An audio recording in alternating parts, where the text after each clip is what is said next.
महाराष्ट्राच्या राजकारणामध्ये 4.5 दशकांपासून झंझावात निर्माण केलेला आणि कामाचा माणूस अशी ओळख असलेले सर्वांचेच लाडके अजितदादा बारामतीच्या मातीमध्ये कायमचेच विसावलेले आहेत.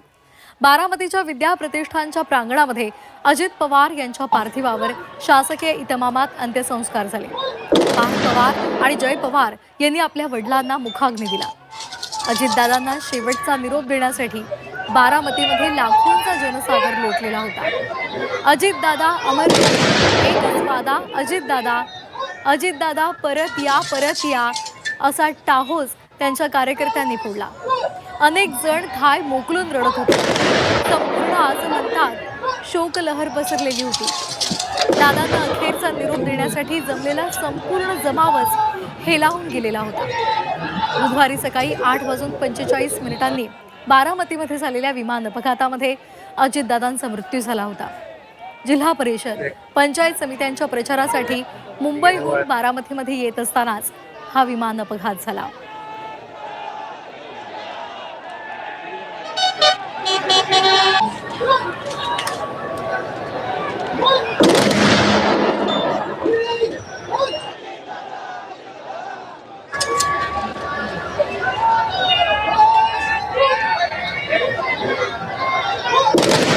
अजितदादांच्या अंत्यविधीसाठी देशभरातील दिग्गज नेते उपस्थित होते.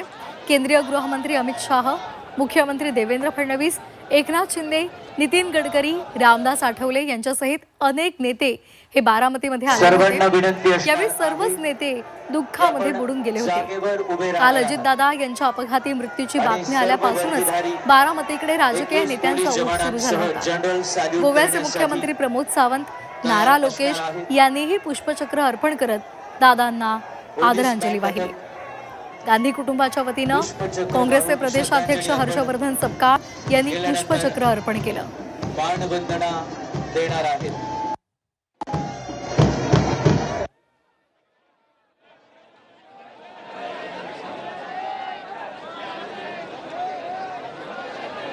सन्माननीय अजितदादांना अखेरचा निरोप देण्यात आलेला आहे आणि यावेळी केंद्रामधले महत्त्वाचे नेते आणि त्याचबरोबर राज्यभरातले अनेक नेते हे त्यांच्या अंत्यदर्शनासाठी आलेले होते आणि त्यांनी अजितदादांना पुष्पचक्र अर्पण करत त्यांना आदरांजली दिलेली आहे.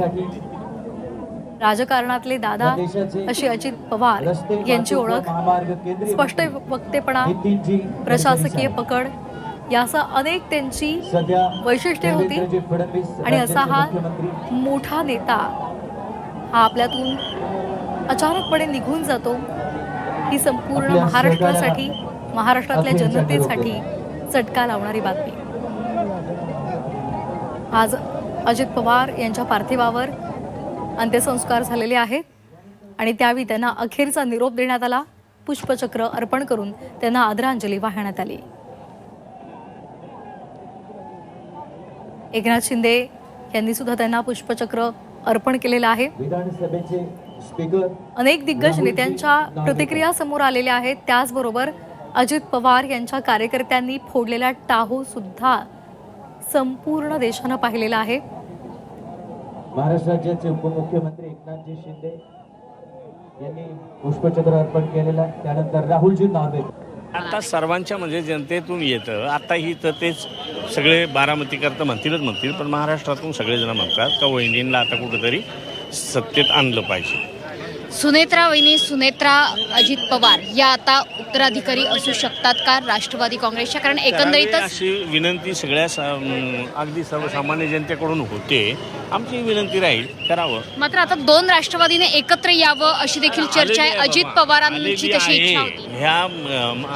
ह्याच्यातच नगर परिषदेच्या इलेक्शन होती तेव्हाच बऱ्याच ठिकाणी एकत्र झाले. काही ठिकाणी टोकाचे विरोध होते, थोडंसं झालं होतं, पण आता एकत्र येण्याशिवाय पर्याय नाही. आता तुतारी आणि घड्याळ वेगळं नाही, एकत्र. दादांनी खरं आम्हाला महिला म्हणून खूप ठिकाणी आमच्या संघटनेला आम्हाला सगळ्या महिला भगिनींना चांगली संधी दिली. आयोगाची जबाबदारी दुसऱ्यांदा एकदा दिली आणि खऱ्या अर्थानं संधीचं सोनं करता आलं. महाराष्ट्रामध्ये काम करता आलं. परखडपणा हा दादांचा होता, रोखठोकपणा होता, पण आमच्या सगळ्या लाडक्या बहिणींचे लाडके दादा आज दादांशिवाय हा महाराष्ट्र हा विचारच होऊ शकत नाही आहे. ठीक आहे, ज्या जबाबदारी दिल्यात त्या आम्ही उत्तमरित्या सांभाळण्याचा प्रयत्न करू. एक बात आहे आमच्या दादांचा, माझ्या पोराला त्यांनी कामाला लावलं. इथं हॅपी शाळेवर माझं पोरगं 71% झालं. 15 वर्ष झालं माझ्या पोराला पोलीसमध्ये लावलं कामाला.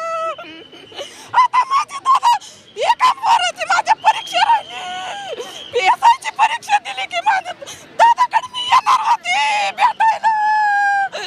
तुम्ही शेजारी राहायचा. शेजारी फिजिकल राहिलंय माझ्या बाळाचं. इथलंच आमचं ऑपरेशन केली त्यांनी, आम्हाला लाडक्या बहिणीचं पैसे दिले त्यांनी, डोळ्याची ऑपरेशन केली. आम्ही गरीब आहे माणसं, भाड्यानं राहतो. काय सांगायचं, कौतुक सांगायचं. त्यांचं खूप वाईट झालेलं आहे. देशाचं भवितव्य खरंच जे अजितदादांच्या कामाने आपल्या सगळ्यांना बघायला मिळणार होतं थांबलं. या अजितदादांनी विरोधक असो कुणी असो, एखादा काम घेऊन आला की त्याला त्यांच्या पद्धतीमध्ये ती मदत पोचवायचे काम करायचे. अजितदादांनी राष्ट्रवादी काँग्रेस पक्षाच्या प्रत्येक कार्यकर्त्याला निस्वार्थ प्रेम, कर्तव्य आणि नाव दिलेले. आज अजितदादा विलीन झाले, अनंतात विलीन झाले. माझी तेवढीच राष्ट्रवादी पक्षातल्या सर्व माझ्या बंधू भगिनींना विनंती आहे, जे अजितदादांनी आपल्याला निस्वार्थीपणे दिले ना, ज्यांच्या डोळ्यात आत्ता इथे येऊन अश्रू आलेत ना, त्यांनी त्या अश्रूची किंमत खासदार सुनेत्रा वहिनी आणि पार्थदादा जयदादाच्या पाठीशी प्रामाणिकपणे उभं राहून द्यायचं. हीच अजितदादांना भावपूर्वक श्रद्धांजली असेल. नाही तर इथे तुम्ही अश्रू ढासळणार आणि बाहेर गेल्यावर ते होता कामा नये.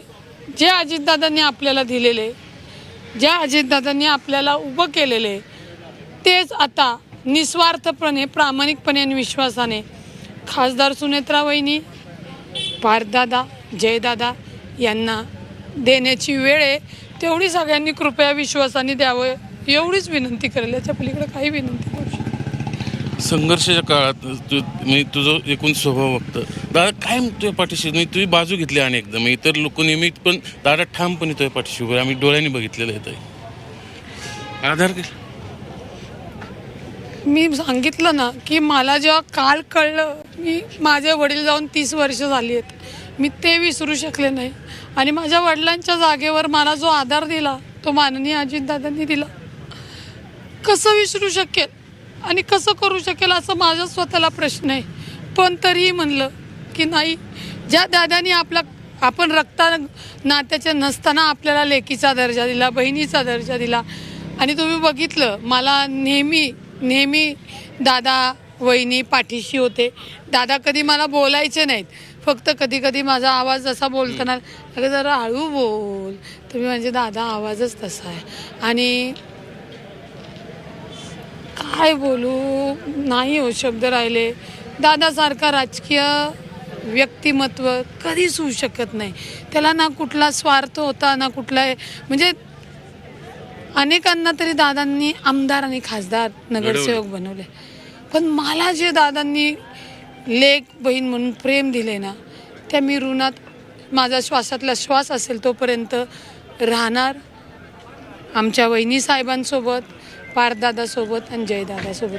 त्याच्यामुळेच म्हणलं की सगळ्यांना विनंती आहे, जे तुम्ही अश्रू इथं काढलेत, जे काही दादांनी तुम्हाला निस्वार्थीपणे दिले, ती परत द्यायची वेळ नियतीने आपल्याला दिलेली आहे.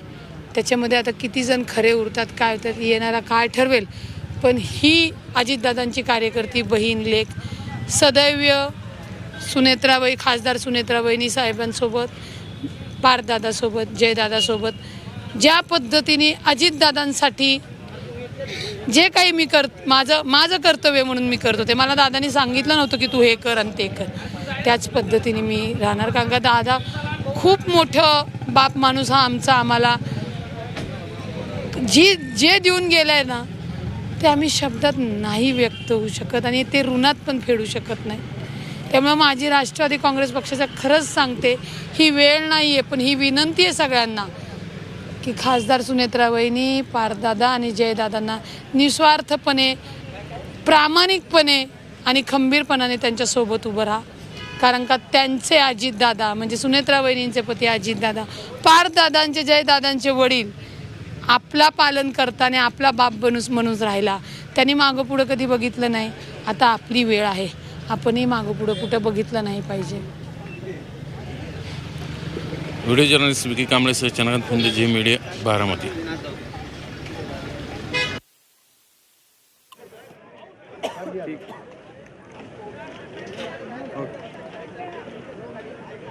तर यासह अशा अनेक प्रतिक्रिया या आपण कालपासून पाहतोय.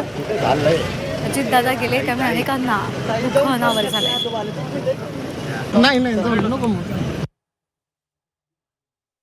तर सुप्रिया सुळे गाडीतून गेलेल्या आहेत, त्यांना प्रतिक्रिया विचारली मात्र त्यांनी प्रतिक्रिया दिलेली नाही आहे. दुःख सागरात संपूर्ण महाराष्ट्र आणि पवार कुटुंब हे बुडालेलं आहे. अजित पवार हे आपल्याला सोडून गेलेले आहेत. आज ते पंचत्वात विलीन झालेले आहेत आणि साश्रू नयनांनी सर्वांनीच त्यांना अखेरचा निरोप दिलेला आहे. अतिशय शोकाकुल असं वातावरण आणि पण संपूर्ण दृश्य पाहिलेलं आहे. बारामतीमधलेच नव्हे तर संपूर्ण राज्यभरातले अनेक नागरिक, त्यांचा प्रत्येक कार्यकर्ता हा आज दुखावलेला आहे, आतून पूर्ण ढासळलेला आहे. दादा अचानकपणे असे आपल्याला सोडून गेलेले आहेत त्यामुळे अनेकांना अश्रू अनावर झालेला आहे. त्यांचा बांध फुटलेला आहे. कार्यकर्त्यांच्या भावना सुद्धा आपण पाहिलेल्या आहेत आणि त्याचबरोबर जे त्यांच्यासोबत काम करणारे नेते आहेत त्या मंडळींच्या भावना सुद्धा आपण पाहिलेल्या आहेत. दिलदार मित्र गेला अशी भावना अनेकांनी व्यक्त केलेली आहे आणि त्याचबरोबर एक मोठं असं व्यक्तिमत्व, राजकीय व्यक्तिमत्व हे आपल्यातून निघून गेलेलं आहे आणि त्यामुळे महाराष्ट्राची अपरिमित हानी झालेली आहे अशाही भावना अनेकांनी व्यक्त केलेल्या आहेत.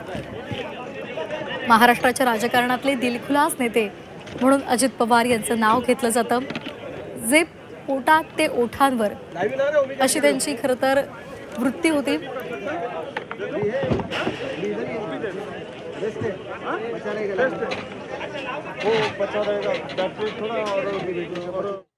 बोलूया पुढच्या बातमीकडे. उमदा, दिलदार, रोखठोक आणि धडाडीचा मित्र गमावल्याची प्रतिक्रिया मुख्यमंत्री देवेंद्र फडणवीसांनी दिली आहे. फडणवीस हे जवळचा मित्र गेल्याच्या दुःखातून सावरलेले नाही आहेत. त्यांनी त्यांच्या शोकसंवेदना व्यक्त केल्या. एका लेखातून त्यांना भावनांना वाट त्यांनी मोकळी करून दिली आहे.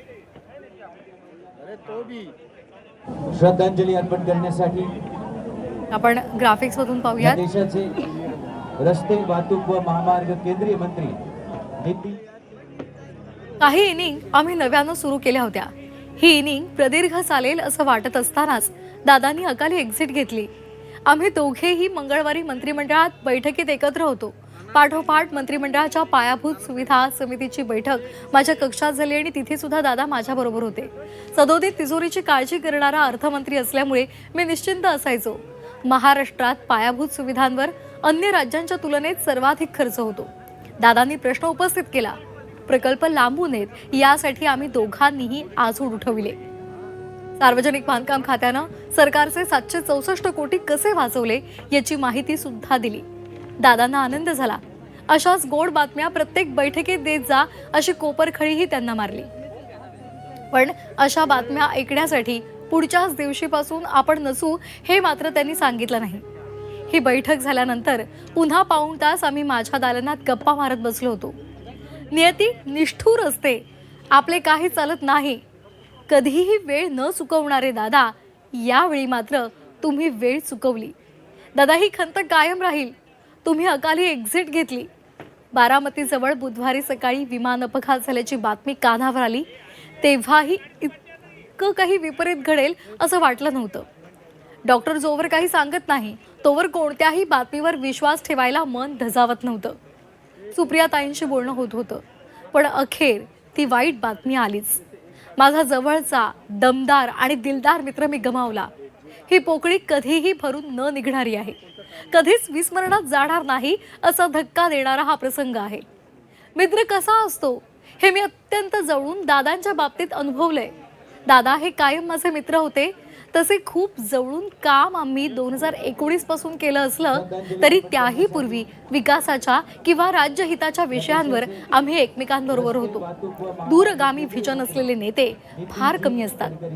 जमिनीशी घट्ट नाळ असलेला माझा अत्यंत जवळचा सहकारी मी गमावलाय. हे माझं वैयक्तिक नुकसान तर आहेच, पण महाराष्ट्राचं सुद्धा मोठं नुकसान आहे. दमदार आणि दिलदार मित्र मी गमावलाय. मुख्यमंत्री देवेंद्र फडणवीस यांनी या भावना व्यक्त केलेल्या आहेत.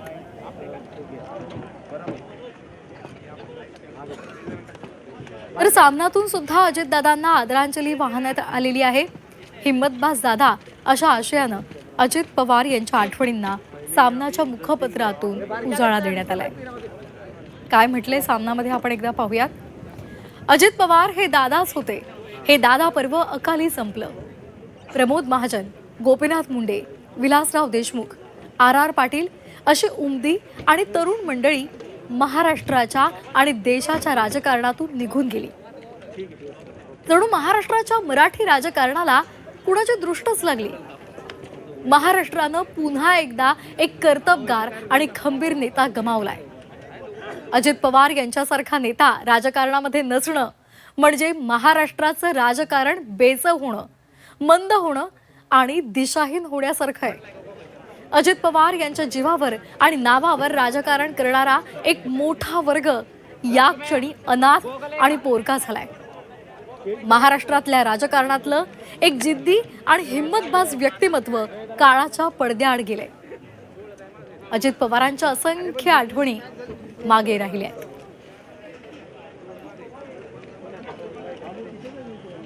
अजित पवार यांना अशा पद्धतीनं लेखातून सामनातून आदरांजली वाहण्यात आलेली आहे. अजित पवार किती मोठे नेते होते, त्यांचा स्वभाव कसा होता, त्यांची प्रशासकीय पकड कशी होती, कामाची पद्धत कशी होती, अशा अनेक आठवणी आता जाग्या केल्या जात आहेत. आणि त्या संदर्भात नेत्यांच्या प्रतिक्रिया सुद्धा आपण कालपासून ऐकत आहोत. त्याचबरोबर त्यांच्या कार्यकर्त्यांनी सुद्धा अजितदादा यांच्या आठवणी जागवलेल्या आहेत. त्यांनी आपल्याला कशी मदत केलेली आहे ती पदोपदी त्यांनी सांगितली.